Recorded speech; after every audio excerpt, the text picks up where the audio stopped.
Hello everyone. तो बढ़िया हो सब लोग, एकदम अच्छे से हो। जो चीजें पढ़ाई गई थी क्या वो समझ में आया था? बिल्कुल समझ में आया होगा। हम लोग क्या पढ़ रहे थे? फैराडे का नियम पढ़ रहे थे। प्रथम नियम ही पढ़ लिया था, द्वितीय नियम पढ़ लिया था। द्वितीय नियम हमारा क्या बोलता था? फैराडे का जो सेकेंड लॉ था वो क्या बोलता था? वो ये बोल रहा था कि अगर हम एक समय में, ठीक, एक समय में एक समान धारा प्रवाहित करें किस पर? इलेक्ट्रोड पर। तो इलेक्ट्रोड पर से मुक्त होने वाली जो पदार्थ है वो क्या होगा? तुल्यांकी भार के समानुपाती होगा। क्या होगा? तुल्यांकी भार के समानुपाती होता होगा। तो ये चीजें पढ़ लिए थे, मतलब Z1/Z2 is equal to E1/E2 था। यही नियम था ना? ये चीजें पढ़ लिए थे। देखो, रिवाइज करते चलो। अगर तुम रिवाइज नहीं करोगे तो चीजें टफ हो जाएंगी। हम लोग तो एक दो दिन बाद चीजों को भूल जाते हो। तो तुम कैसे ये मान लेते हो बेटा कि जब तुम 9 महीने 10 महीने बाद एग्जाम दोगे तो तुम्हें याद रहेगा? बार बार प्रैक्टिस करोगे, रिवाइज करोगे तो तुम्हारा समय भी कम लेगा। जैसे कि अभी तुम पढ़ रहे हो तो तुम्हारा समय थोड़ा ज्यादा लेगा, लेकिन जब तुम उसको रिवाइज करोगे तो तुम क्या करोगे? 30 मिनट की वीडियो को तुम 5 मिनट में रिवाइज कर लोगे। ठीक, तो नोट्स बनाओ, उसको बार बार प्रैक्टिस करो, रिवाइज करो, चीजें आसान हो जाएंगी। तो अब हम लोग सेकेंड जो हम लोग अपना पढ़ेंगे वो क्या पढ़ेंगे? विद्युत रासायनिक सेल। क्या पढ़ेंगे? विद्युत रासायनिक सेल। विद्युत रासायनिक सेल, ये क्या होता था? हम लोग विद्युत अपघटनी सेल पढ़े थे तो वो जाने थे। अब विद्युत रासायनिक सेल है तो इसको क्या होगा? इसमें यही बोला जाएगा कि विद्युत रासायनिक सेल एक ऐसी व्यवस्था होती है जिसके द्वारा रासायनिक ऊर्जा को विद्युत ऊर्जा में क्या किया जाएगा? परिवर्तित किया जाएगा। तो आप सिंपल सी बात है, आप यही बोलोगे कि जो हमारा विद्युत रासायनिक सेल है ये एक ऐसी व्यवस्था है जो रासायनिक सेल को किस में बदलेगी? विद्युत ऊर्जा में बदल देगी। क्या करेगी? विद्युत ऊर्जा में वो परिवर्तित करेगी। तो यहाँ पे इसका डिफिनीशन क्या लिखेंगे? विद्युत रासायनिक सेल, डिफिनीशन लिखिएगा। विद्युत रासायनिक रासायनिक सेल एक ऐसी युक्ति या व्यवस्था कह लो, एक ऐसी व्यवस्था है जिसके द्वारा जिसके द्वारा रासायनिक रासायनिक ऊर्जा को रासायनिक ऊर्जा को विद्युत ऊर्जा में विद्युत ऊर्जा में परिवर्तित करते हैं। ठीक, क्या मेरी बातें समझ में आ रही है? समझ में तो आ ही रहा होगा कि इसमें हो क्या रहा है। चीजें बहुत टफ नहीं है, आसानी से समझोगे तो ये समझ में आ जाएगा। ठीक है, अब ये चीजें हो गई है कि विद्युत, ये हमारा विद्युत रासायनिक सेल क्या था। तो इसमें ध्यान देने वाली क्या बात है? ये रासायनिक सेल जो होती है एक ऐसी व्यवस्था है जो रासायनिक ऊर्जा को किस में कन्वर्ट करेगी? विद्युत ऊर्जा में बदल देगी। ठीक है, यहाँ तक तो कोई समस्या नहीं होनी चाहिए। यहाँ तक आपको कोई भी डाउट हो तो जरूर बताना। कुछ इस प्रकार से ये होंगे। अब बोला जा रहा है आपसे कि रासायनिक ऊर्जा की खोज किसने की थी? लुइस गैल्वेनी ने। कौन सा किया था? लुइस गैल्वेनी ने किया था। कौन से ईयर में? आप किस ईयर में बोलोगे? 1780 में किया था। कब किया था? 1780 में। इसका मतलब है कि जब भारत हमारा आजाद नहीं हुआ था तब ये सब साइंटिस्ट आए थे, ये सब चीजें बना रहे थे। हम लोग क्या कर रहे हैं इस समय? कुछ भी नहीं। ठीक, तो पढ़ाई पे ज्यादा फोकस करिए, फिर उसके बाद चीजें आसानी से समझ में आएगी। तो ये चीजें समझ में आया तो अब नीचे से क्या लिखोगे? रासायनिक सेलों की खोज। ठीक, रासायनिक सेलों की खोज 1780 में लुइस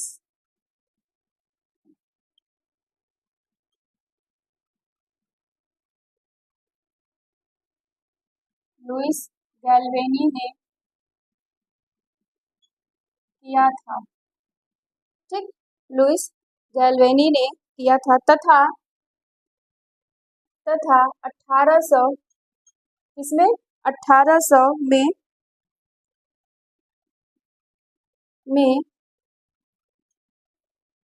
एलएस एंडा, ठीक।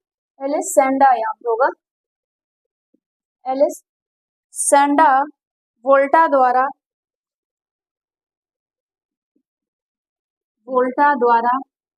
इन लोगों का नाम भी तो ऐसा रहता है, द्वारा इन्हें इन्हें गैल्वेनी क्या कहा गया, गैल्वेनी सेल या बोल्टी सेल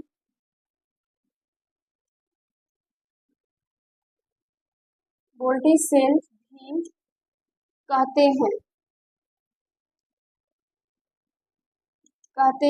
क्या ये चीजें समझ में आ गई कि ये क्या बोला गया।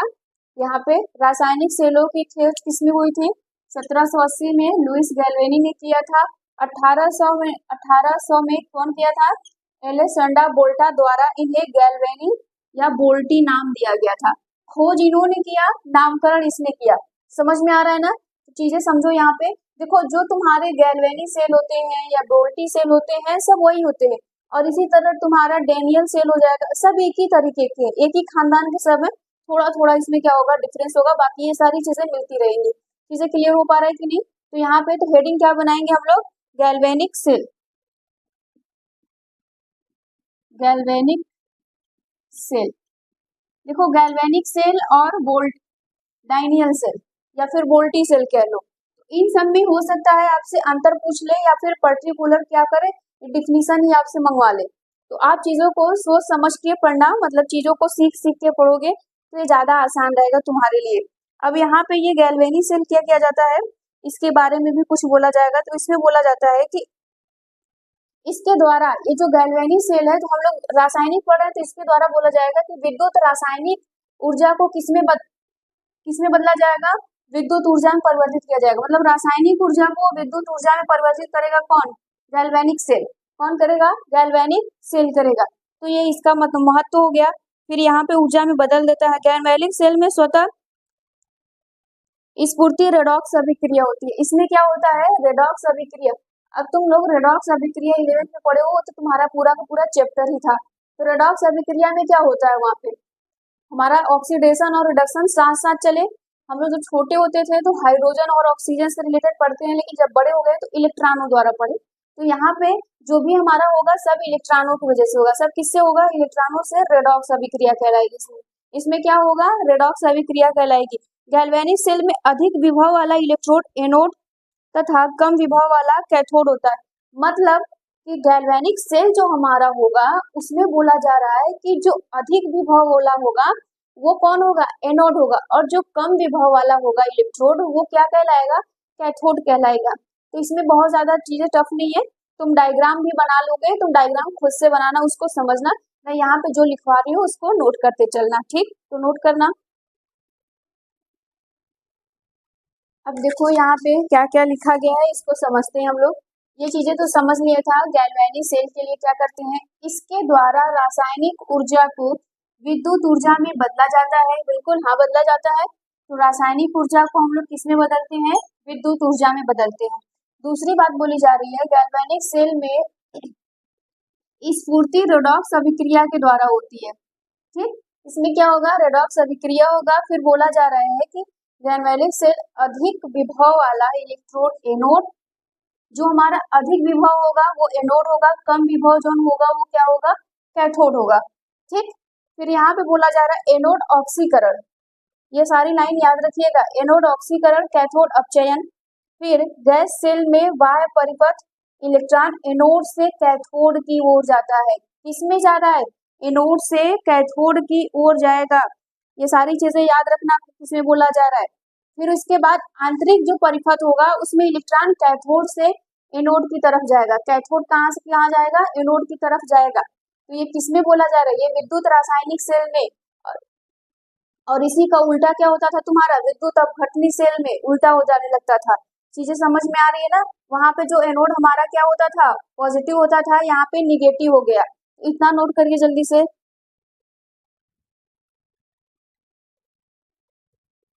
चलो अब देखो अब क्या हो रहा है यहाँ पे। अगर मैं बात करूँ किसकी, विद्युत अपघटनी की, विद्युत अपघटनी सेल की मैं बात करूँ तो इसमें क्या हो रहा था, इसमें आप देखोगे तो जो आपका एनोड था और जो कैथोड था, ठीक, जो आपका एनोड था वो कैसा होता है, पॉजिटिव। बात समझ में आ रही है कि नहीं, ये पॉजिटिव होता था और इसमें ये क्या होता था, निगेटिव होता था, ये भी हमने सीख लिया था। और जो हमारा रासायनिक होता था, इधर देखो, अब हमारे पास जो भी हमारा रासायनिक होता था, एक बना दे, जो हमारे पास कौन होता था, विद्युत रासायनिक सेल,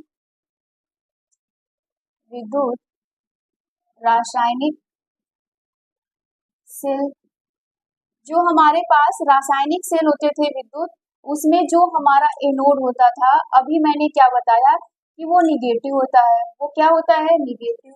और जो कैथोड होता था वो क्या होता था, पॉजिटिव होता था, क्या होता था, पॉजिटिव होता था। तो ये चीजें याद रखिएगा कि ये इसका उल्टा होगा, ये क्या होगा, इसका उल्टा होगा। जैसे वो क्या कर रहा था, स्वतः कार्य कर रहा था, और ये क्या कर रहा था, अस्वतः, मतलब ये स्वतः कार्य नहीं कर रहा था। तो ये चीजें समझ में आ रही है। अब जो हमारा टॉपिक चलेगा वो मोस्ट इम्पोर्टेंट टॉपिक होगा, क्या होगा उसमें, अब जो हमारा मोस्ट इम्पोर्टेंट टॉपिक आएगा वो आएगा क्या, डेनियल सेल। क्या होगा, डेनियल सेल। डेनियल सेल ये होता क्या है, पहले इसको समझते हम लोग डायग्राम से, बहुत अच्छे से समझेंगे, फिर इसके बारे में लिखेंगे, समझेंगे। आ जाओ अब समझते हैं क्या डेनियल सेल। तो हेडिंग क्या बनाएंगे आप लोग, डेनियल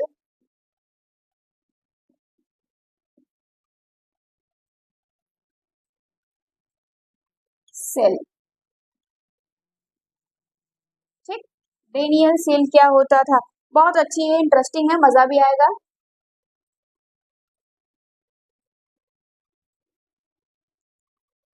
अब देखो हम लोग क्या करेंगे, पहले सेटअप एक बनाते हैं, तैयार करते हैं अपने डायग्राम को। तो समझो यहाँ पे डेनियल जो सेल का हम लोग डायग्राम बनाएंगे बिल्कुल इस तरीके से, इस प्रकार के हम बर्तन लेंगे, ठीक, इस प्रकार के हम लोग कुछ बर्तन लेते हैं। अब इसके आगे का काम शुरू करते हैं। अब देखो खास बात ये होती है, इसमें बोला जा रहा है कि जिस धातु का तुम इलेक्ट्रोड लो ना, उसका विलयन भी उसी का ले लो, ठीक। जिस धातु का तुम क्या करो, इलेक्ट्रोड लो, उसका जब विलयन भी बनाओ तो भी उसी भी धातु का लवण ले लो। ये बहुत अच्छा होता है किसी भी इलेक्ट्रोड के लिए। हमने क्या किया, यहाँ पर एक इलेक्ट्रोड ले लिया, हमने क्या किया, यहाँ पर एक इलेक्ट्रोड ले लिया, ठीक। ये कौन सा इलेक्ट्रोड है, हमारा जिंक का है। ये कौन सा है, Zn, ये मैंने Zn लिख लिया। और इसी का हम लोग विलयन भी लेंगे। ये क्या है बेटा, काला पानी, काला पानी नहीं है, ये विलयन है, क्या है, विलयन है, किसका, Zn सल्फेट का। जिस धातु का यूज हम लोग कर रहे हैं उसी का हम लोग विलयन भी लेंगे। ये सारी चीजें छोटी छोटी चीजें हैं, लेकिन ये सब जानने के लिए बहुत जरूरी है। इसी का हमने क्या ले लिया यहाँ पे, जिंक सल्फेट, इसी का ये हमारे पास विलयन हो गया, ठीक। दूसरी बात हमसे बोली जा रही है कि इसमें भी एक इलेक्ट्रोड लिया जाए, इसमें भी क्या किया जाए, एक इलेक्ट्रोड लिया जाए। और वो किसका लिया जाए, कॉपर का लिया जाए, किसका लिया जाए, कॉपर का। सेम चीजें वहीं पे है, इसका भी विलयन क्या होगा, कॉपर का होना चाहिए। इसका भी विलयन आपके पास क्या होना चाहिए, कॉपर का होना चाहिए, कॉपर सल्फेट। ये भी हमारे पास जो विलयन होगा ये भी किसका होगा, कॉपर सल्फेट का। छोटी छोटी चीजें हैं पर मोटी मोटी बातें हैं, ठीक। ये भी हमारा क्या हो गया, कॉपर सल्फेट की बात हो गई। अब दूसरी चीज ये आती है कि अब हम लोग क्या करेंगे, यहाँ पर इसको, इन दोनों को हम लोग क्या करते हैं, एक गैल्वेनोमीटर से जोड़ देते हैं, ठीक। गैल्वेनोमीटर से क्या करेंगे, इसको जोड़ देंगे। बात समझ में आ रही है कि नहीं, इसको हम लोग क्या कर रहे हैं, एक गैल्वेनोमीटर से जोड़ रहे हैं। ये आपके पास हो गया गैल्वेनिक मीटर, ठीक। इस मीटर से हमने क्या किया, इसको जोड़ दिया। अब दूसरी बात समझते हैं।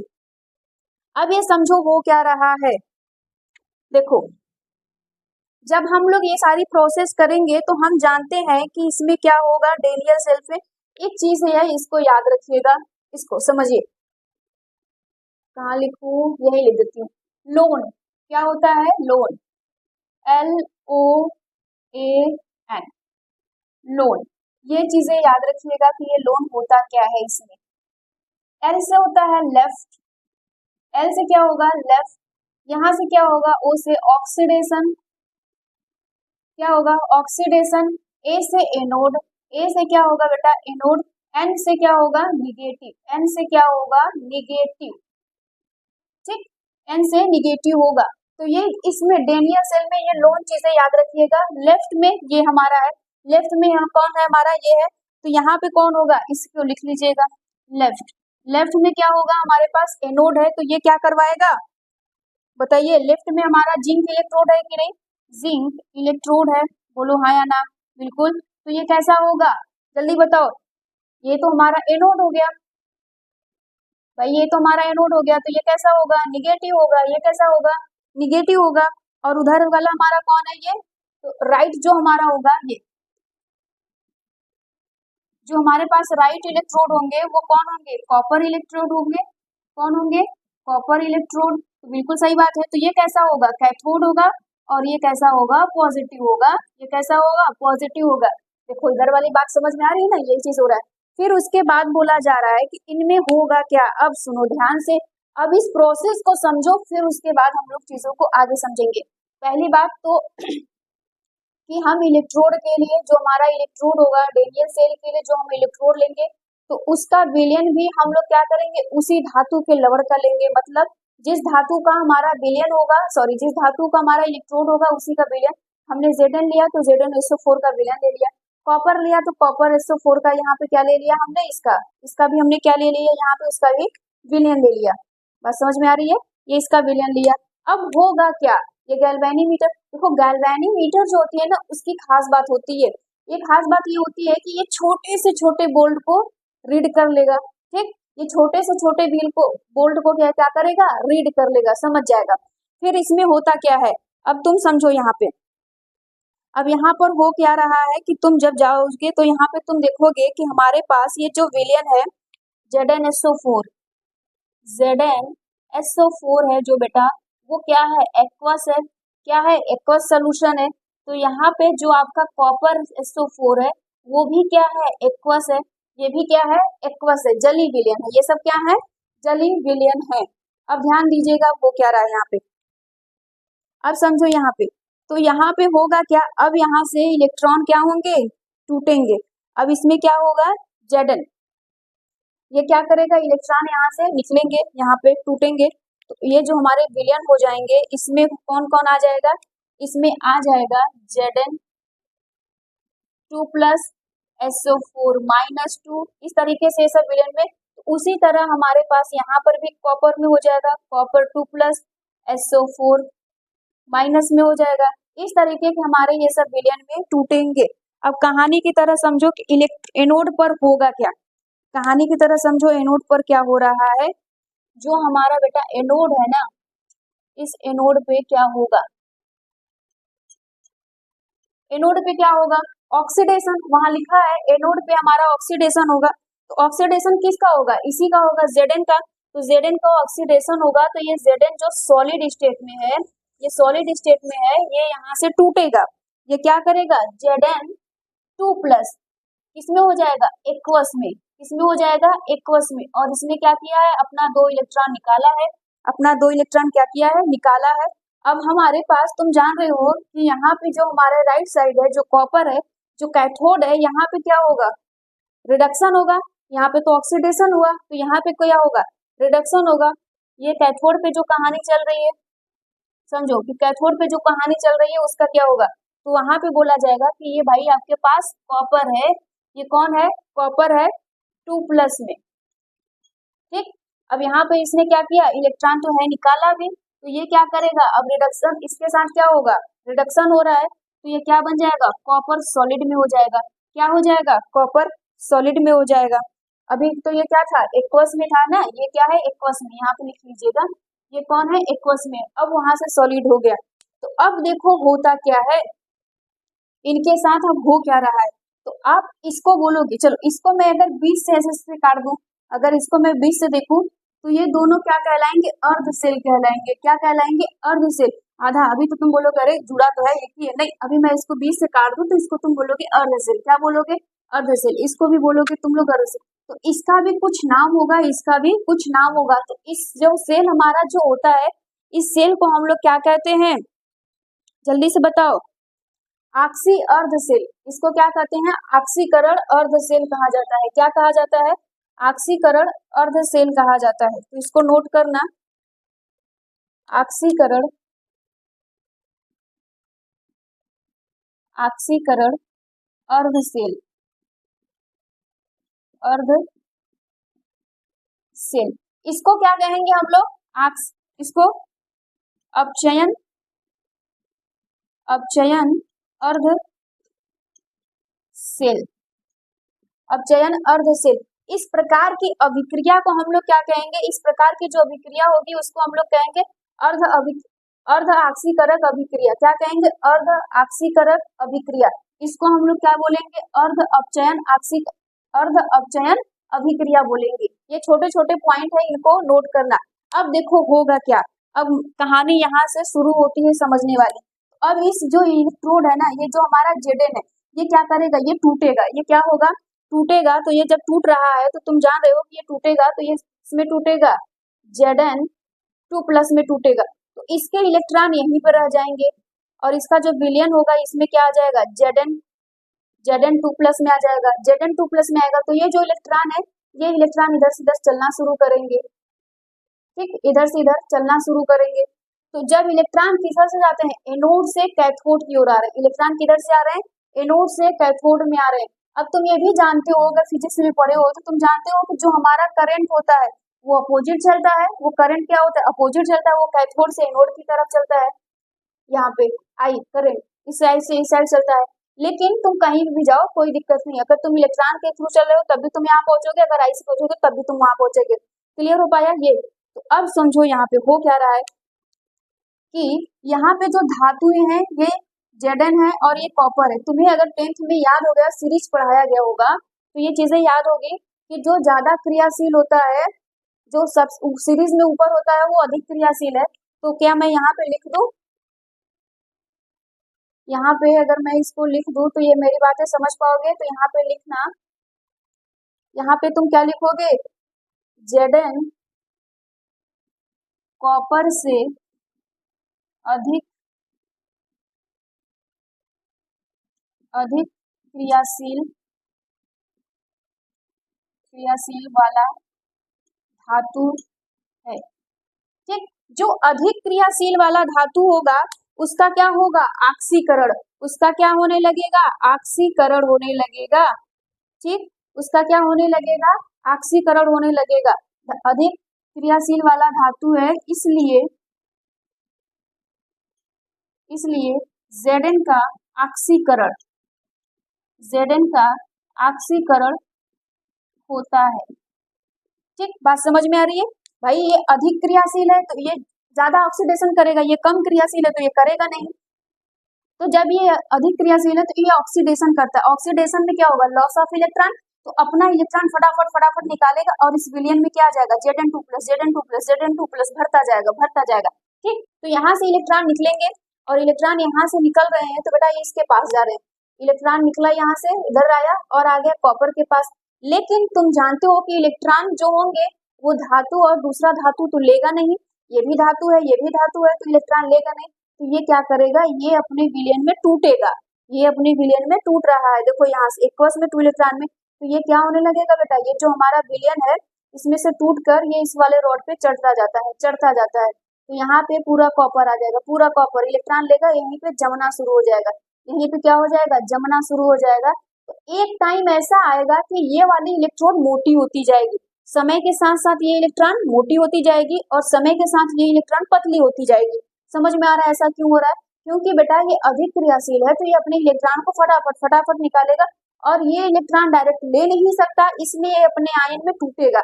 जब ये अपने आयन में टूटेगा तो देखो यहाँ पे टूट रहा है ना, तो ये अपने आप को सॉलिड स्टेट में ले जा रहा है। क्या हो जा रहा है? कॉपर यहाँ पे आके जुड़ रहा है भाई, इसकी तरफ खिंचाव हो जा रहा है। ये आपका मोटा होता जाएगा। तो समय के साथ ये वाला रॉड मोटा होता जाएगा, ये पतला। तो समस्या ये आती है कि क्या ऐसा प्रोसेस हो रहा है तो क्या हमारी ये बैटरी एक टाइम के बाद खत्म हो जाएगी? बोलो हाँ या ना।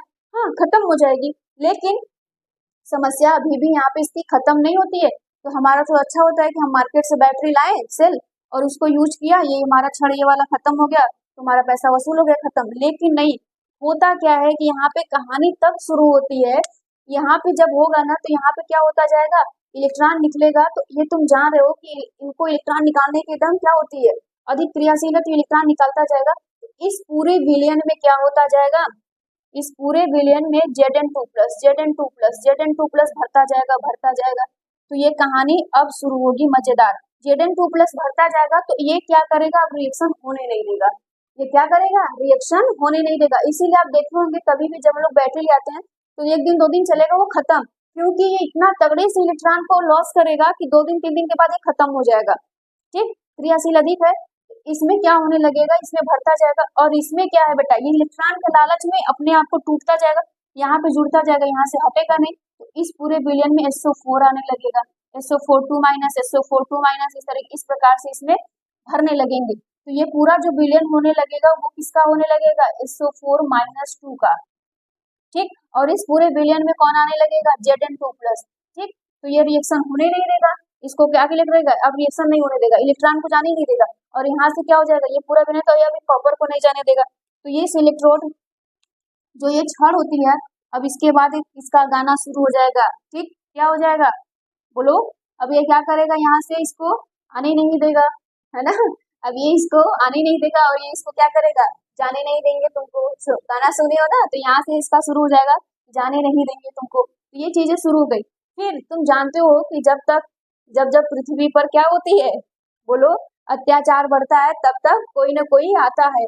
तो जब यहाँ पे इन सबका अत्याचार बढ़ने लगता है तब आता है कौन, सॉल्ट ब्रिज। कौन आता है, सॉल्ट ब्रिज, लवण सेतु। कौन आएगा, लवण सेतु आने लगेगा। अब देखो मजा यहाँ पे शुरू होगा। ये जो लवण सेतु आएगा, ऐसे कुछ इस प्रकार से लवण सेतु आप बना लीजिएगा। ठीक है, कुछ इस प्रकार से लवण सेतु। ये लवण सेतु में बेटा अगर अगर जेल होता है, बायोलॉजी वाले बच्चे पढ़े होंगे, अगर अगर करके एक जेल होता है।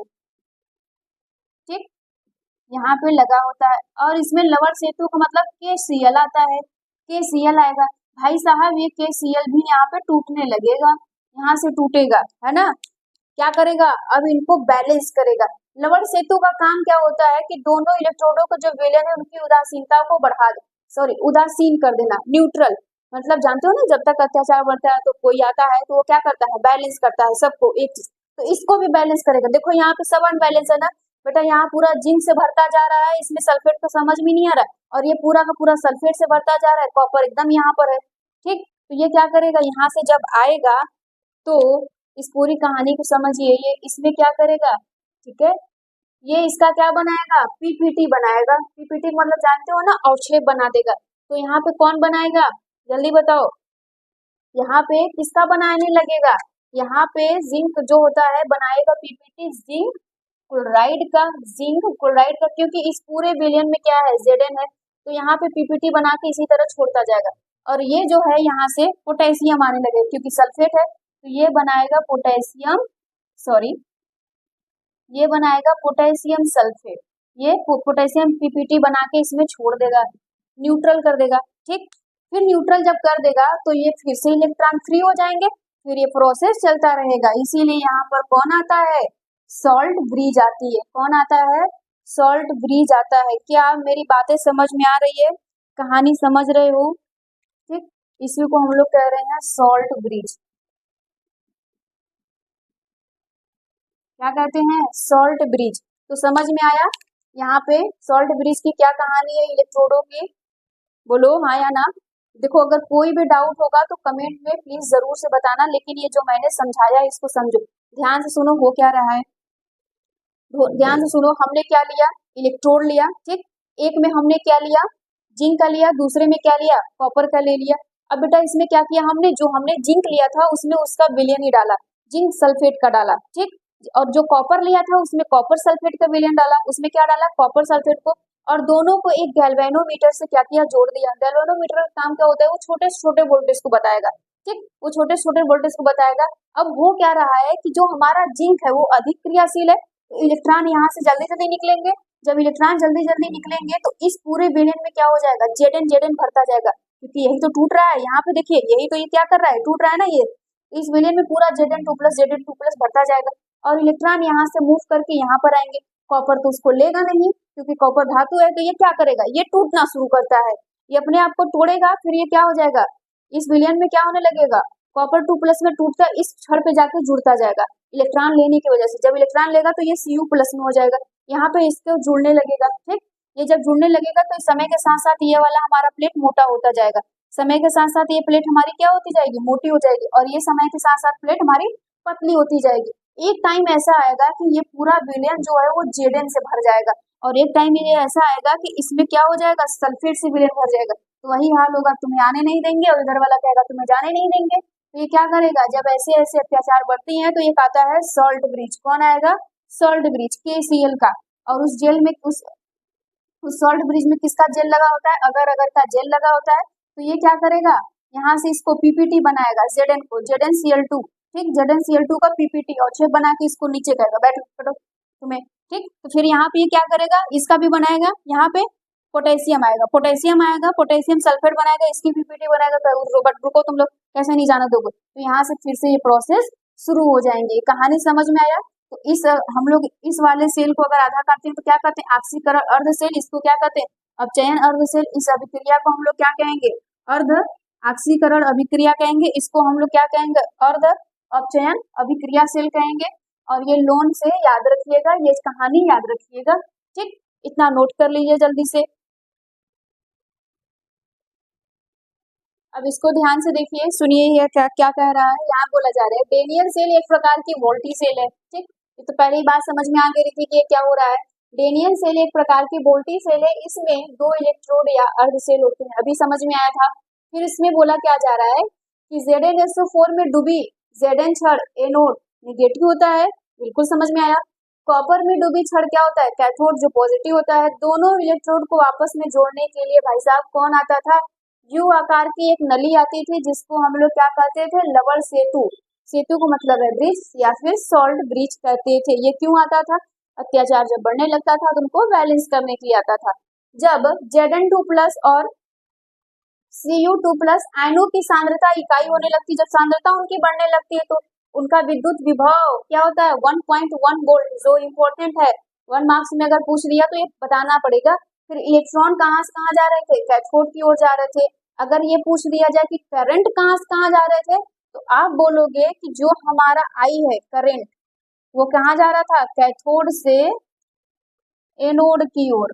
कहाँ जा रहा था, कैथोड से एनोड की ओर। ये बात याद रखिएगा, ये हमेशा अपोजिट चलेंगे। ये क्या चलेंगे, अपोजिट चलेंगे, एनोड की ओर गति